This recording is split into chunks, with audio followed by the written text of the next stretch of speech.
Hello, Steve White, TrekBoy89 for Steve Arts89, Star Trek's Gatekeeper. Well, Mission Chicago, nothing happened. This is nothing. I was expecting some reveals, something to happen, and this is nothing. I'd actually planned like a weekend of watching all Madonna's videos. I was going to watch the music videos on Saturday, which takes like 16 hours, and then like a whole day, and then I was going to do her concerts the next day, or try to. And I cancelled that because I thought, I don't want to be halfway through this marathon and there's some big reveal from, Mission Chicago, and I want to like go online and read interviews and work out what's happening and get all sucked into that. Nothing happened. They had a trailer for season 3 of Lower Decks, which is just one shot of the Cerritos in dry dock and a bunch of voiceovers of the characters saying, let's basically just steal the ship and go find Mariner's mother, their captain. And that's it. There's a shuttle going towards it, and that's it. There was really nothing. And it's a bit of a backward step because one of the things that helped the second season of the show was establishing that Starfleet actually has some integrity. It's just this crew, and they were actually trying to behave like Starfleet officers, and they were getting towards it. Looks like they can go back on that in the next season, but it's just some voiceovers and one trailer with one shot, so it's hard to tell how much of a reflection of the actual season it's going to be.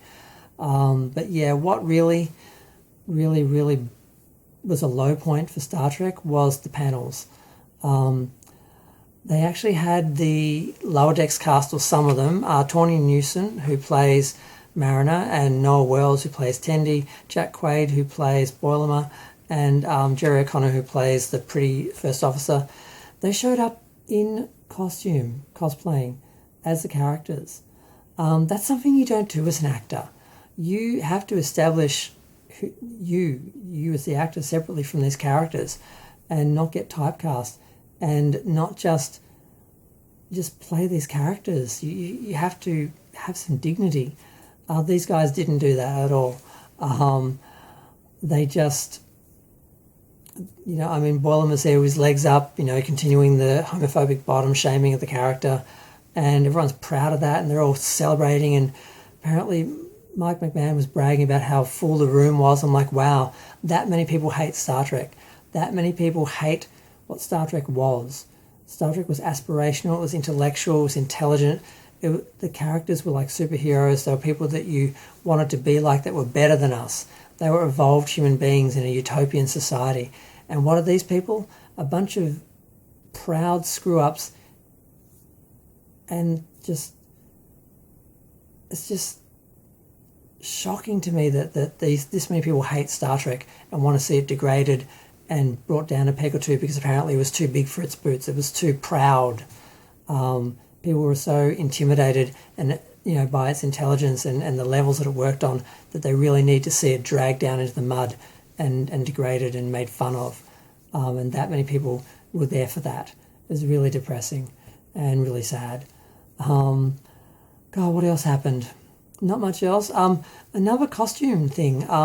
The main actor from Prodigy, the guy who plays the purple kid, I've forgotten his name, he was in costume as well. Now, when I saw this guy in costume, I just thought it was an actor. They'd hired some actors, put him in costumes to walk around and, be on the floor and that.